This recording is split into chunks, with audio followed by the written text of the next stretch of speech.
85 million years ago, dinosaurs dominate the landscape. What land there is, for most of the planet is covered by water.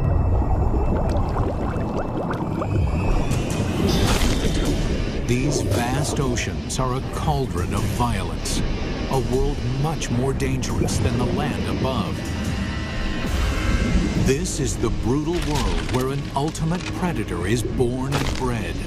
This mosasaur was the most dangerous creature in the most dangerous ocean ever. It's 45 feet long. It's the size of a Greyhound bus.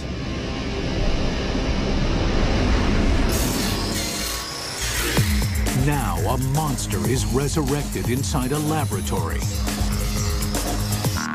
and its killing secrets revealed. This is a mosasaur, and this is a mega beast.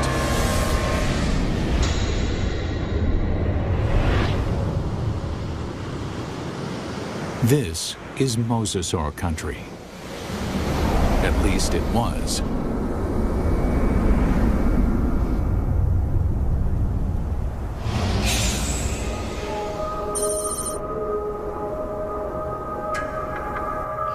Where I'm standing would have been the bottom of the western interior sea about 85 million years ago.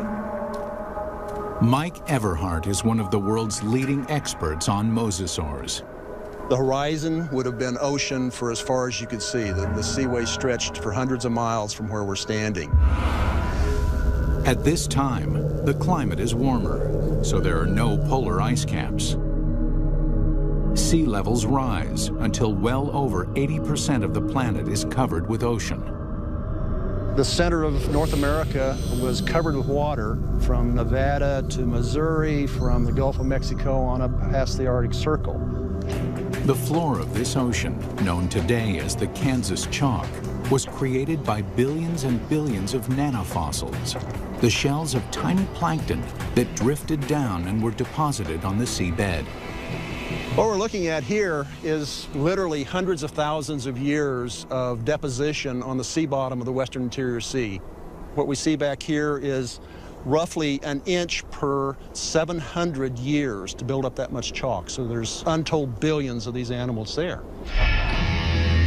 And entombed in this chalk are giant fossils of mosasaur. In the late 1830s, the bones of the beast are first uncovered in North America. This is where the mystery of the mosasaur begins, because nobody can say just what this creature is.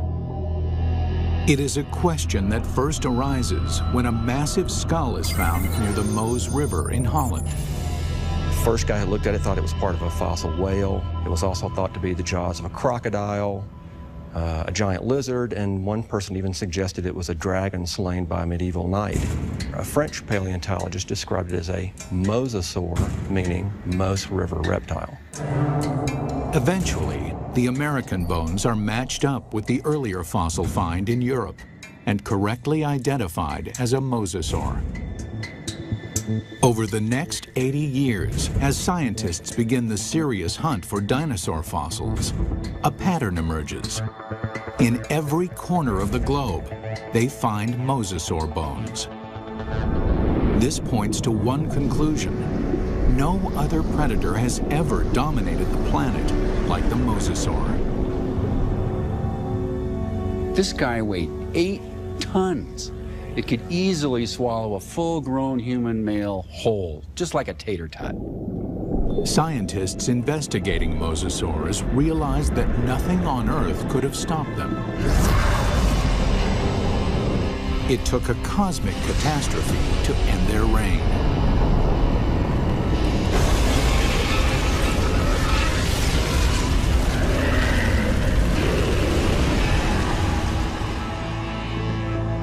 As scientists explore mosasaur evolution, their investigation yields a startling revelation. The ocean's top predator came from the land. These sea monsters began their journey as tiny lizards at the mercy of giant dinosaurs. How they became colossal mosasaurs remains a mystery. Until 1989, when a fossil hunter named Van Turner finds a very unusual skeleton. Turner takes the fossil to Mike Polson, a paleontologist at Southern Methodist University. When Van came across the first pieces of Dallosaurus, he immediately recognized it as some sort of mosasaur. Named Dallosaurus after its discovery in Dallas, Texas, the bones were pieced together. Then, scientists connect the dots. Dallosaurus is an interim form, a missing link between mosasaurs and the tiny terrestrial lizards that are their ancestors. The lizards, dubbed Aegialosaurs, face a constant threat from the larger, fiercer dinosaurs. They flee to the ocean. 3 million years later, they evolve into Dallosaurus.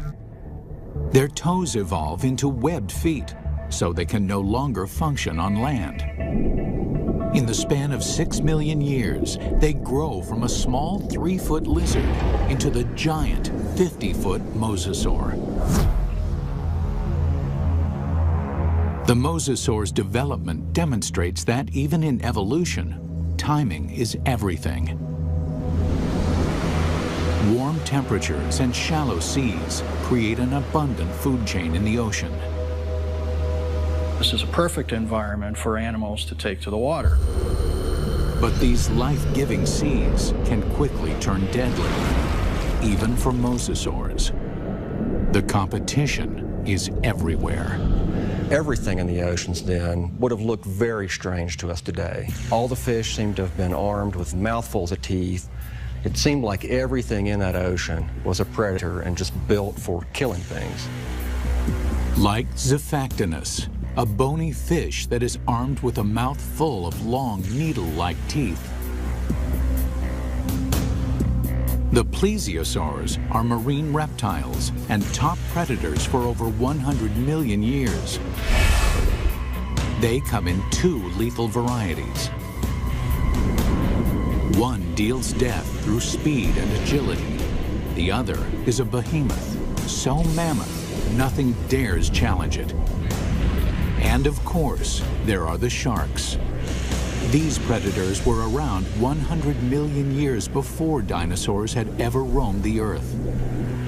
This is a tooth from a large shark that lived during this time, during the age of mosasaurs swam in this ocean. It's from a shark called Cretoxorana mantelli, the Ginsu shark.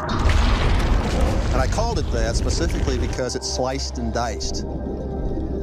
The Ginsu is a giant shark. Reaching a length of 25 feet, it dwarfs any modern great white. This shark was literally able to bite through bone. We know that because we find pieces of mosasaur that have literally been severed from the bodies, swallowed, partially digested, and then regurgitated again. To survive, Mosasaur had to change its land-based behavior, tearing out a place for itself at the very top of the food chain. But what allowed this creature to evolve into such a relentless killer? It's all in the bite. You'd probably be in shock after a bite like this.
got lucky.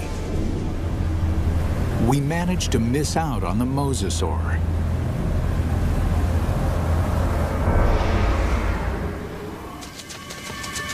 "95 million years ago, it is just a small lizard forced to flee into the ocean.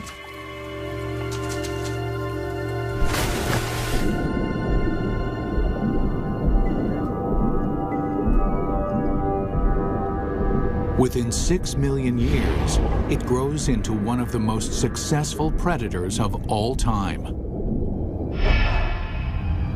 But what made the mosasaur such a monster killer? Millions of years of evolution created a perfect formula for the perfect killer. This is how you make an apex predator. First and foremost, breathing. Like whales, mosasaurs can spend long hours submerged in the sea, but they still have to come up for air. And then there's food. Fish are nutritious, but they're fast and slippery. To catch them, mosasaurs must develop the skills of an efficient hunter. Another part of the formula, hearing. In the water, sound location becomes a prime method for hunting.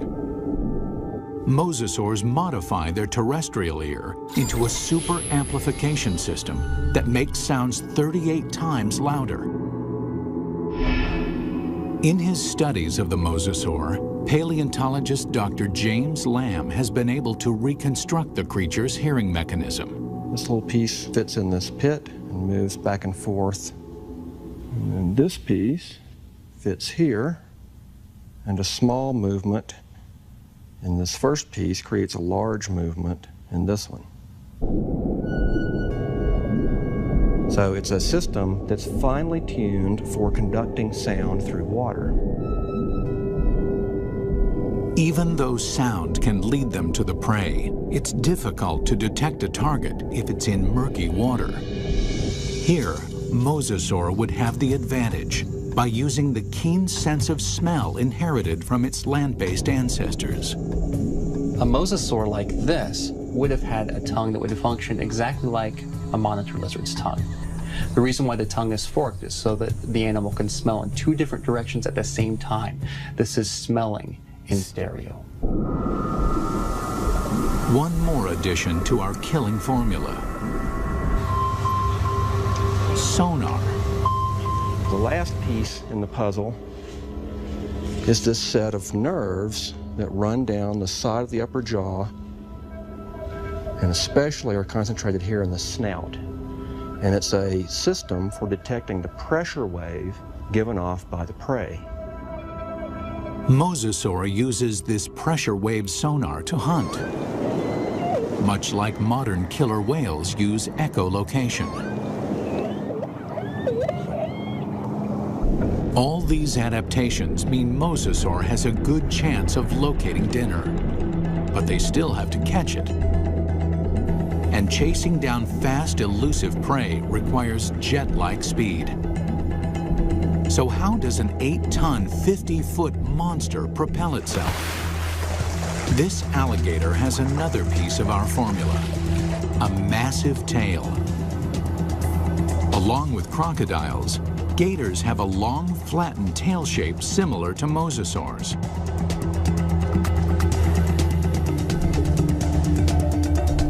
They use the whip-like action of their tails to move quickly through the water. One of the things you notice, first off, when you look at a mosasaurus, fully half the length is the tail. Mosasaurs retain their terrestrial lizard shape, except for the tail, which evolves from a round snake-like shape into a wide, flat paddle. If you look at the vertebra on the tail, they have expanded bony struts top and bottom for the swimming organ that helps them swim. Using modern gators and crocs as a comparison, scientists estimate a mosasaur can reach a top speed of 30 miles an hour. Its whip-like tail is good for quick acceleration, but not sustained high-speed chases. Fish are built to swim fast and far. Mosasaurs won't win a marathon, so they have to strike quickly.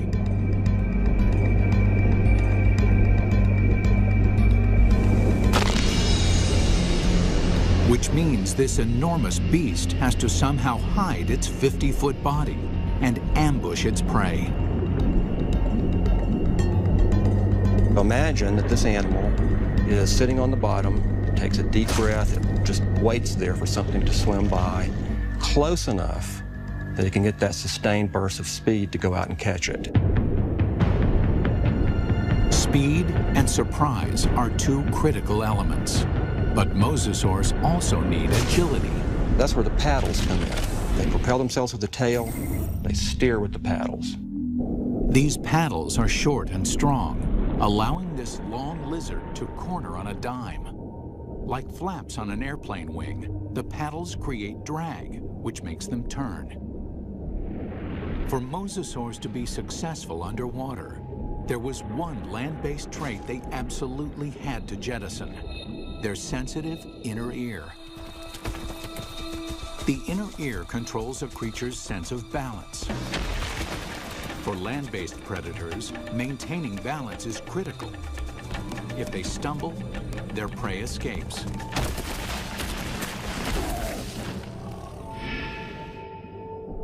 But in water, animals move in every direction, like a gyroscope. An animal with a sensitive inner ear can quickly become dizzy and disoriented.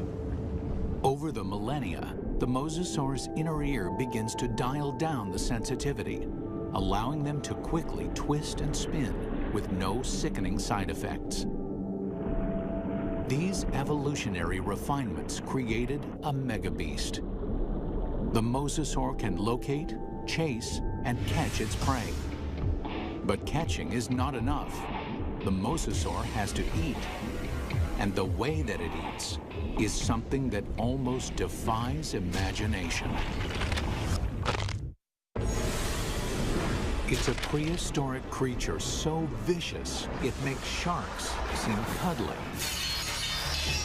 With jaws like steel, it's large enough to swallow a human in one bite. This underwater T-Rex is bred only to hunt and to kill. And across the oceans of planet Earth, this megabeast rules.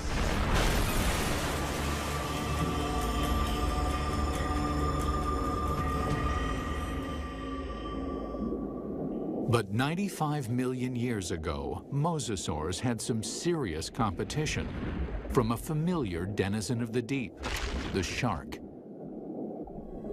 Prehistoric sharks, like their modern cousins, are vicious and durable, traveling vast distances, ripping apart any creature that gets in their way. Sharks had been around for over 250 million years when mosasaurs evolved onto the scene. At that time, the largest, fiercest shark in the water was the giant Ginsu shark. The Ginsu would have, of course, looked very much like a modern great white, a very big, heavy-bodied shark. At a length of 25 feet, the aptly named Ginsus are over 10 feet longer than a typical great white. With mosasaurs and Ginsus hunting in the same waters, one thing is certain: there will be blood. There was quite a competitive relationship going on when the big sharks and the mosasaurs were running into each other frequently. And at least at first, the mosasaurs were losing a lot. There's definite evidence that sharks attack mosasaurs. You can see right here that there are clear bite marks from the arc of the mouth of a shark that was attacking. These big sharks carved up a lot of mosasaurs. So we find shed teeth, we find bones that are severed during this time.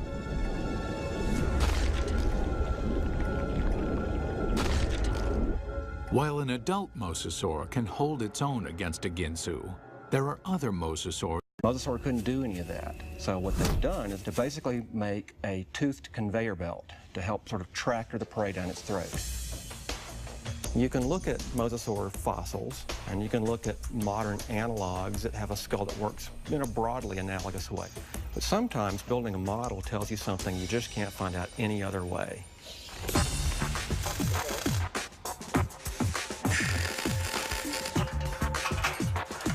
Dr. Lamb works with Real Effects in North Hollywood, California to build a life-size mosasaur skull, complete with a set of death-dealing jaws.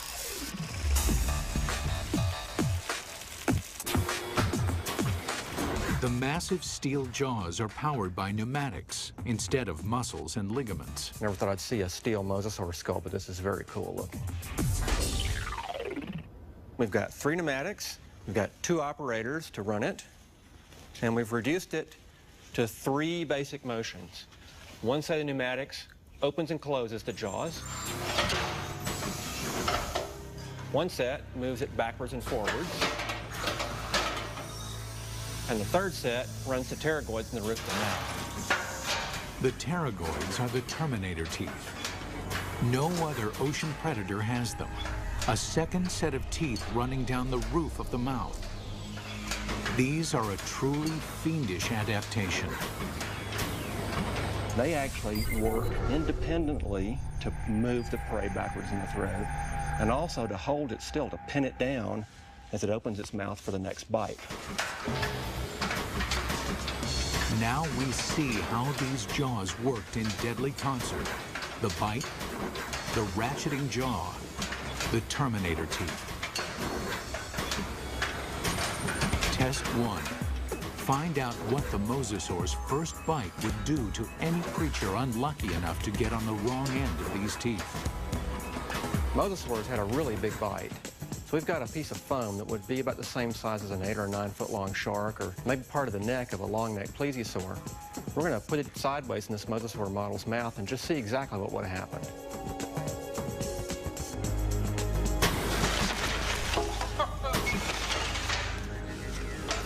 Well, that's going to leave a mark, isn't it? That's a broken neck. I'm pretty convinced that this thing would have probably killed something with the first bite. First time it bit down and ratcheted back like that, the thing's neck is broken. Test 2. Measure the capacity of its bite. Very simply, when our metal mosasaur chomps, how much ersatz meat goes into its mouth. We've got this piece of foam with 4-inch squares painted on it. We're going to feed it to this mosasaur and see how much with each bite this thing would have dragged its prey down its throat.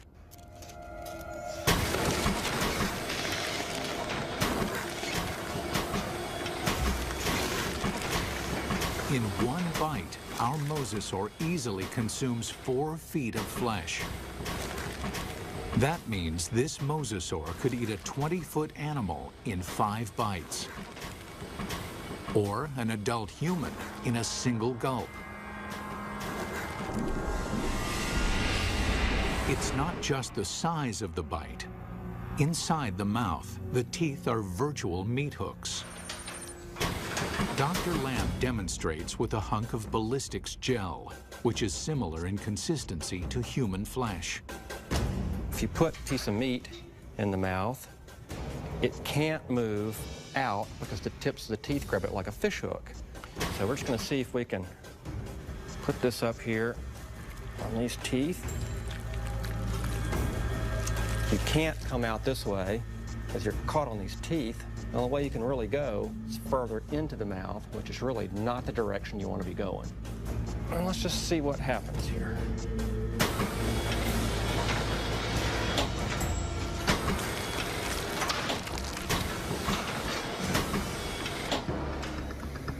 Well, I don't think there's any doubt that you wouldn't want to be a swimmer in a late Cretaceous ocean. You can actually see tooth marks where it just cut right through about 10 pounds of flesh like it was just butter. That would be nasty. The only good thing about this is that you'd probably be in shock after a bite like this, so maybe you wouldn't feel the rest of it. Final test. How the jaws perform eating simulated live prey. The first fish is immediately trapped on the barb-like teeth. And the rest? Well, straight down the old mosasaur hatch.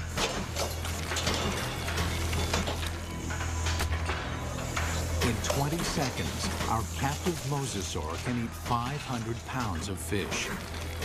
Why? It doesn't bother to chew them.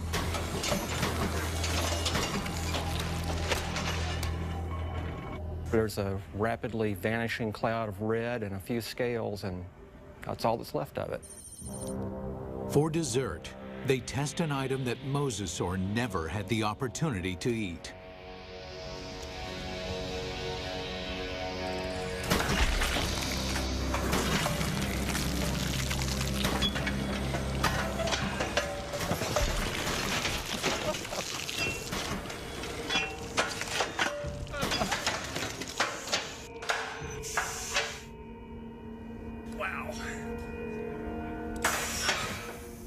Well, I'm not sure what we learned by that, but that was quite satisfying. It's abundantly clear why mosasaur is the ultimate success story of evolution, growing from a 3-foot lizard into an alpha predator. Although this megabeast drove all its enemies into extinction, fossil evidence suggests another enemy took their place. And this enemy is something the mosasaur has never seen before.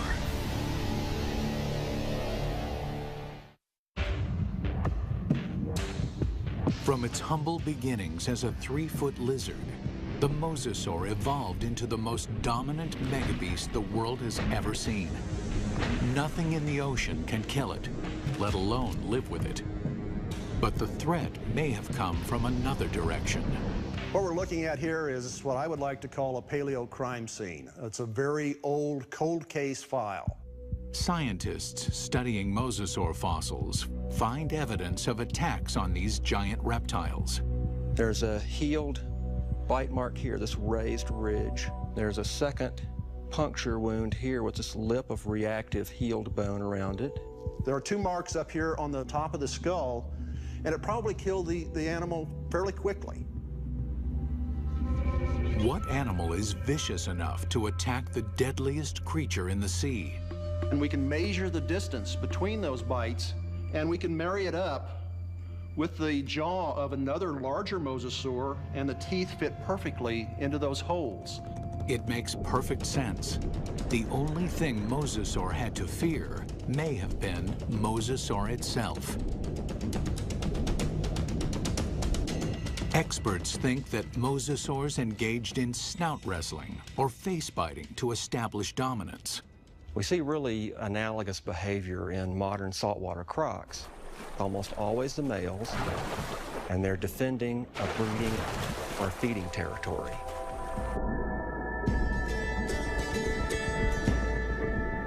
A mosasaur battle unfolds like a bizarre undersea ballet.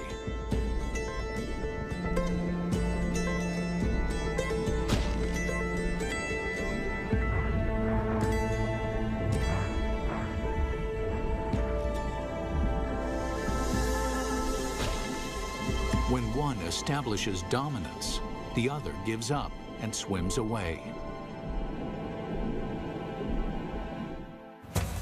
This type of competition is common animal behavior. But scientists uncover something shocking in this particular set of fossils.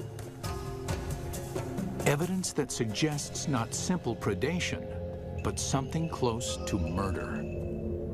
We've got the fossil evidence that shows that mosasaurs killed other mosasaurs, and they didn't eat them. I mean, it wasn't for food. By looking at the damage on the skull, Everhart believes that this wrestling match turned deadly. The fossil evidence shows the dominant mosasaur clamps down on his opponent's skull. And as the skull of the mosasaur rolled to the side, these teeth pulled out and left these big drag marks across the bone, very deep wounds. Not only is the skull crushed, but evidence suggests the killer then broke the victim's neck. We found the neck laying off like this at a 45-degree angle to the skull, indicating that it's probably broken right up here next to the brain case. Not even great white sharks or saltwater crocs deliberately kill their own kind. They killed, kind of like humans, they killed for other reasons than for food. And mosasaurs were different in that regard. We don't see that in very many other animal groups. Still, scientists believe this gladiator-like behavior would not have caused the mosasaur to go extinct. In point of fact, they seem to thrive on violence. 70 million years ago, with no other competition in sight, mosasaurs continued to evolve, becoming even more diverse. There's well over 50 species of mosasaurs. They began moving from the ocean into freshwater, seeking prey in swamps, estuaries, and rivers. Nothing on Earth could have stopped these megabeasts. Nothing on Earth, that is. It took a 6-mile-wide chunk of rock that slammed into the Earth 65 million years ago to end the reign of the mosasaur. We're talking about something that released as much energy as every nuclear weapon on the planet, times 1,000, set off all at once. The magnitude of this blast causes a shockwave of earthquakes and volcanoes. Mega tsunamis race across the oceans. A cloud of superheated dust and molten rain fills the atmosphere, blocking out almost all of the sunlight. This devastates the food chain. 75% of the species on Earth are wiped out. With its food supply drastically reduced, the mosasaur is doomed. This cataclysmic event paved the way for the development of mammals and eventually humans. But what if the comet had missed? If mosasaurs had been allowed to thrive, how different would our world be? We wouldn't have any whales, or dolphins, or porpoises, or seals, or sea lions. The oceans and all its fish would belong to the mosasaurs. Bring her down. Fishermen would find very little to catch, if indeed there were humans on the planet at all. These would be very ferocious, very hungry, active marine animals that you wouldn't want to share your ocean with. It's fascinating and frightening to contemplate what might have been had these megabeasts survived.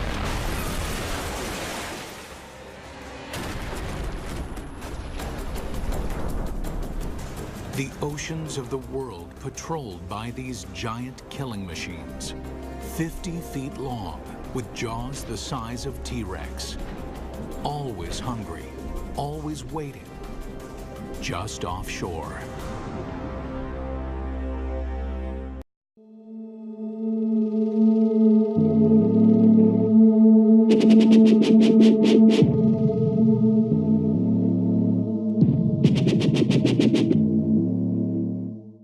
Thanks for choosing Ancient Revelation, your #1 ancient investigations channel. We are sorry, all of our operators are busy at the moment.